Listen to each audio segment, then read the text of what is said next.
同學們大家好，今日我哋要睇嘅呢係2016年 DSE 中文科卷一嘅第5條，咁就係關於紅心番薯入邊呢，根據第11至13段，咁就概述呢喺唔同時期番薯呢對父親嘅意義。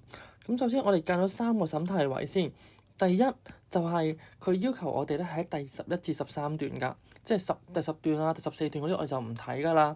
第二就係概述，咩叫概述呢？概述即係概括啦，咁即係話呢，我哋係不應照抄原文㗎，因為佢係概述啊嘛，而唔係叫我哋摘錄。第三就係佢要我哋講呢番薯對父親嘅意義。咁我同學就會問啦，乜嘢係意義啊？意義呢，其實即係番薯對父親嘅價值啊，又或者呢，係佢個重要性係乜嘢？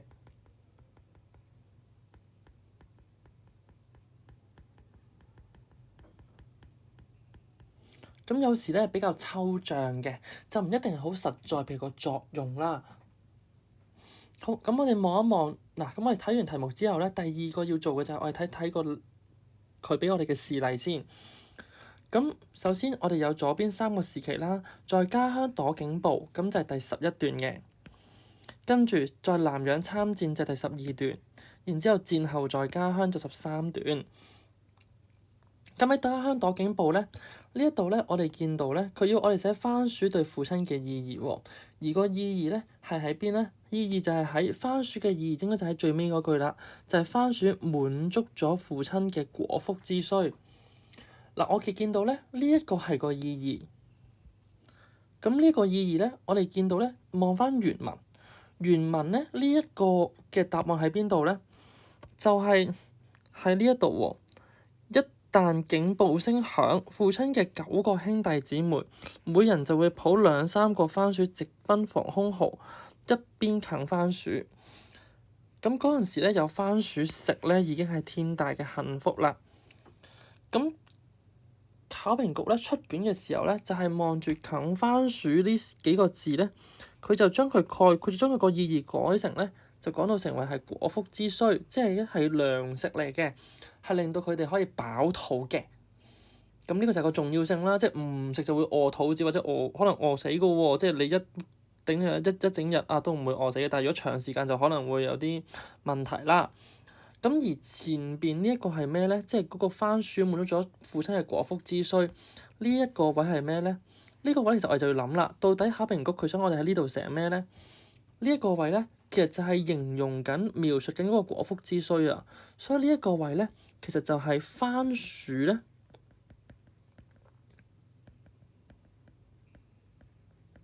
同父親有關嘅事件啊。咁即係話，我哋應該俾1分係關於個事件嘅，2分咧就係番薯咧嘅意義所在啦。咁所以成條題目6分，3分1個格，3分1個格，1分係個事件，2分係個意義。咁我哋望一望第12段咯喎。第12段咧，嗰個番薯同父親之間嘅關係喺邊度咧？嗰件事件喺邊度咧？番薯令父親點樣咧？父親點樣同番薯有關咧？實在啲嘅事件就係喺叢林之中咧，時常從睡夢中把他喚醒，時常讓他在思鄉時候落淚的，唔係你哋啲珍寶，只係咧普普通通嘅紅心番薯。佢隻抄隻過嘅香氣咧，穿過咗數年嘅烽火，喺萬金家書都抵達唔到嘅南洋咧，温暖咗一位年輕戰士嘅心，並呼喚佢平安回到家鄉。咁我哋見到同番薯有關嘅事件，個具體嘅動作應該就係時常從睡夢中把他喚醒，時常讓他在思鄉嘅時候落淚。咁即係番薯咧，會令到佢喺睡夢中係喚醒嘅；番薯會令到佢喺思鄉嘅時候落淚嘅。咁番薯嘅乜嘢令到佢使用咗落嚟咧？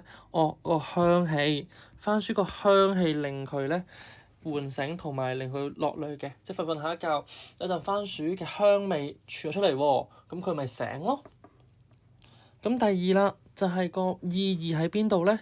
意義就應該喺下邊啦，好明顯嘅，溫暖咗一位年輕戰士嘅心，並呼喚佢平安回到家鄉。呢一度咧，我哋見到個並字喎，並即係咩啊？即係和嘅意思啊嘛。和係一個連接兩個句子嘅嘢啦，咁嘅字啦，咁呢一度意義有幾多分啊？2分喎，1+2啊嘛，1分係個事件，2分係個意義。咁呢度有個和，即係點啊？前邊係第一個意義，後邊係第二個意義咯。咁我哋望個意義1係咩先？意義1，溫暖咗位年輕戰士嘅心。年輕戰士，我哋先逐個拉落嚟啦。年輕戰士係邊個？係爸爸啦。溫暖咗爸爸嘅心，點解可以溫暖到爸爸嘅心啊？因為咧喺萬金家書抵達唔到嘅南洋咧，溫暖咗佢喎。即係爸爸嗰陣時係點啊？係思鄉嘅番薯嘅香氣咧，係令到爸爸咧諗到故鄉嘅。佢溫暖咗，係將佢調轉另一個字得㗎啦。溫暖即係咩啊？即係慰藉啦，即係令到爸爸咧滿足咗佢嗰個對故鄉嘅思念啊，寄託咗爸爸對故鄉嘅思念。咁第二個啦，呼喚佢平安的回到家鄉。平安的回到家鄉係咩意思啊？即係希望佢平平安安咁翻嚟，完完整整嘅。咁個意義係咩啊？個番薯嘅意義係咩啊？對爸爸嘅重要性係咩啊？就係呼籲阿爸爸要平安回到家鄉，所以就係爸爸生存嘅動力咯。是爸爸生存嘅動力，係啦，又或者喚起爸爸嘅求生意志啦。總之，我哋只需要將嗰一句嘅句子用自己嘅文字寫出嚟，但係要保留平安、家鄉呢個關鍵位咧，其實就啱㗎啦。咁跟住我哋望翻件事件啦，件事件係時常從睡夢中把他喚醒，時常讓他在思鄉嘅時候落淚。咁佢有2個時常喎，即係有2件事件。嗱，我哋要諗清楚，從睡夢中把他喚醒，扣唔扣緊到後邊呢2個先？扣唔扣緊到？番薯係爸爸嘅生存動力，番薯咧寄託咗爸爸咧嘅思鄉情懷咧，應該唔得噶喎，因為喚醒其實即係瞓醒香氣，某種香氣，然之後瞓醒，可能真係肚餓，然之後聞到啲嘢醒啫嘛。咁所以呢一個其實係扣唔緊咧嗰個思鄉嗰個情緒㗎，反而係後邊呢一個會扣緊啦。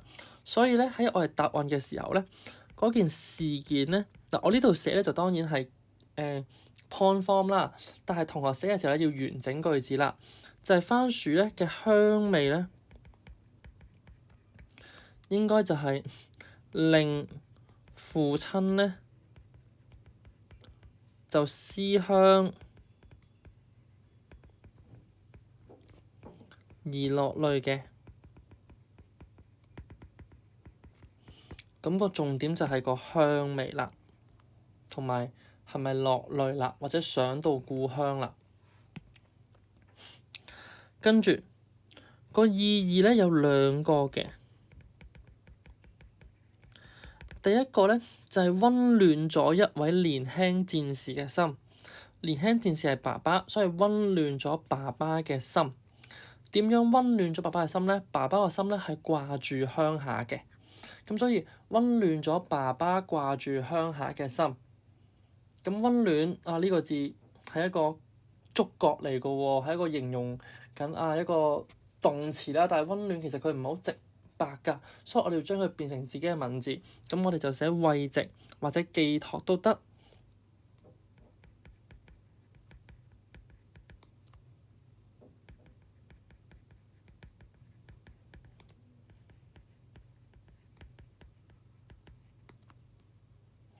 慰藉爸爸對鄉土或者對故鄉啦嘅思念。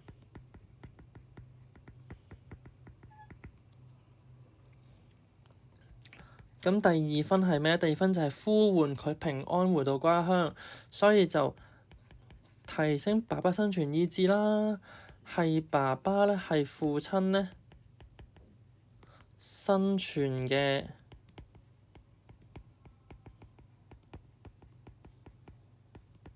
動力啊！咁呢度咧特別要提醒同學仔咧，要記得慰藉啦同埋動力咧呢一啲嘅字，因為好多時候咧同學仔其實唔係理解唔到篇文章，唔係唔知道答案喺邊度，個問題係在於咧同學仔咧嘅識字量個用字量咧係不足啊！我哋可能咧望嘅時候，慰藉同動力，我知點解啊，但係喺你寫嘅時候，你又有冇意識去用呢一啲嘅字去表達嗰個意義咧？即係如果我哋大家都係用，即係都係淨係識得抄，淨係識得抄翻題目嘅字眼，而唔識得自己去歸納或者自己去概括咧，其實咧就爭咁啲㗎啦。所以我哋要諗清楚，唔可以淨係抄錄原文嘅，係啦，要好明確咁樣去寫出嚟嘅。第二呢一個位咧，好多同學咧會漏咗咧寫個香味㗎，淨係寫番薯令，但係番薯又點會令到咧？即係番薯係個物件嚟啫嘛，係咪啊？嗰個物件咧，佢唔會令到爸爸咧諗起或者落淚嘅，應該係番薯有啲嘢嘅，所以呢度咧寫嘅時候咧欠準確啊，咁所以呢個香味係好重要㗎，因為係個即係準確啲嚟講係個香味先令爸爸諗起啫嘛。好，咁跟住下邊啦，第13段咧，佢嗰個事件係咩咧？大家應該一眼就望到㗎啦，就係喺家前家後咧都種滿咗番薯。嗱，呢一個咧真係照寫落去就得㗎，因為真係都好準確㗎啦。咁但係個意義咧就有兩個，一個咧就係家前種嘅係白嫖番薯啦，咁個番薯咧係攞嚟咧預防戰爭逃難而準備嘅。咁紅心番薯咧就係父親咧喺南洋夢裏邊嘅鄉事啊！嗱，當我哋咧即係呢度都可以再講一講咩點樣概述㗎。嗱，概述咧唔一定淨係將啲文句咧就全部整埋一句，即係3個整一句。嗱，唔一定嘅，佢可以係指咧，其實你要將佢改變一啲嘅字，令到佢更加實在。嗱，咩意思咧？我哋可以望一望㗎。為咗預防戰爭逃難而準備啦，呢個有啲怪嘅喎。我只係望一望，預防戰爭即係避免戰爭啦。但佢唔係避免戰爭喎，佢係避免戰爭。我哋要逃難嘅時候咧，而準備嘅糧食嚟嘅，係咪？咁所以我哋要諗清楚啦。到底係咪預防戰爭逃難咧？嗱，呢一個位咧，呢6個字咧係怪怪地嘅。所以我哋喺寫嘅時候咧，我就要諗點樣去令到佢咧。改頭換面，改咗佢，令到佢咧可以合理化嘅。咁你話呢度照抄得唔得咧？當年就俾嘅，係啦，當年就俾嘅。咁第二個就係父親南洋夢裏嘅鄉思啊。嗱，我哋見到咧，佢個夢裏啊呢兩個字好闊啦，夢啊即係睡夢中係咪？咁個夢係咩夢啊？即係怪怪地嘅喎，係咪啊？咁我哋就一齊寫一寫個事件先。嗱，個事件咧，大家應該捉到嘅。咁其實都係照抄嘅啫，就係家前家後咧，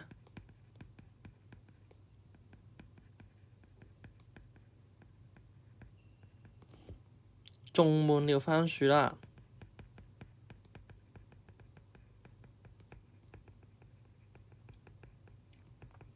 咁呢個位咧，大家應該唔難嘅。咁但係難嘅位咧，其實就係在於咧後邊嗰個意義啊。嗱，第一個位咧，大家可以照抄嘅，就係預防戰爭逃難時候而準備啦。咁但係如果我哋將佢改轉少少咧，其實咧個重點擺喺邊啊？重點就係個準備啊嘛，個意義就係個準備。咁所以我哋可以換個第二個字，就係保障啦，就係保障咧。家人咧，在逃難時咧，在戰爭時或者逃難時啦、危難時啦，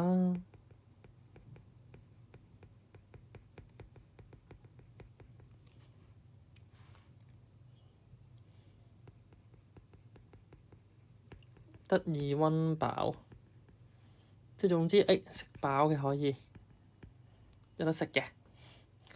咁第二個係喺邊咧？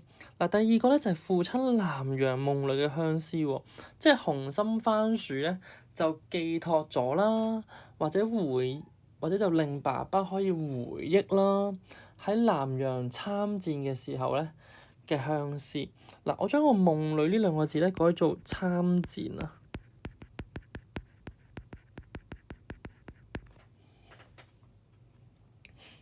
嗱，點解咧？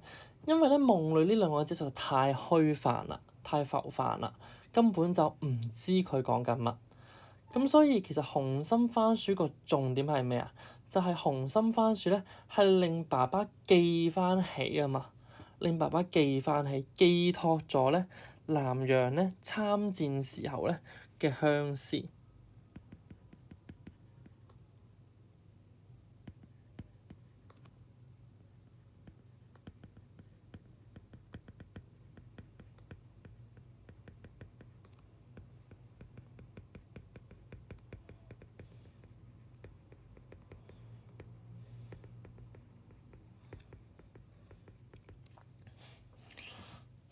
咁呢一度咧個關鍵係邊咧？呢一條就係你有冇個種啦。嗱，呢個種咧種滿了番薯，呢個種咧應該大家都寫到㗎啦。你有冇保障啦，或者準備啦？係啦，因為呢一啲正正就係個意義所在啊嘛，即係個作用所在啊。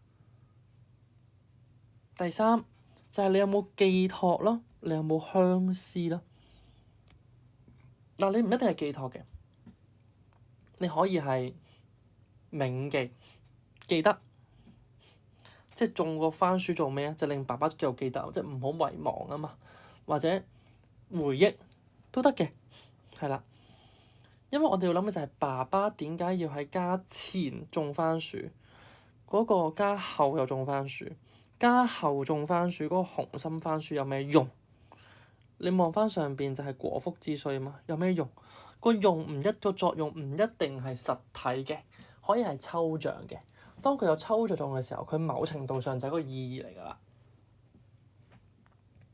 咁所以希望大家喺呢度寫到咧，就係佢寄託咗喺南陽參戰時候嘅相思，咁或者回憶啦、銘記啦，係啦都得嘅呢啲字眼。總之你要呈現到嗰個作用俾我，個意義俾我。好，咁冇問題嘅話咧，我哋呢一條題目咧個重點咧其實有幾個嘅。第一就係同學們咧，可唔可以揾有冇審題啦？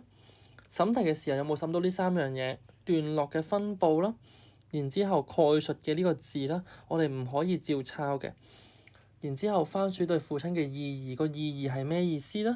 有作用嘅意思咧，喺個形義上比較高崇嘅、比較抽象嘅價值嚟嘅，唔係話好實在嗰啲真係用處啦，未必係。即嗰個番薯係令你記得一樣嘢，其實都幾抽象嘅。係啊，即係唔係話我食咗之後我可以飽喎，佢唔係咁嘅意思啊嘛。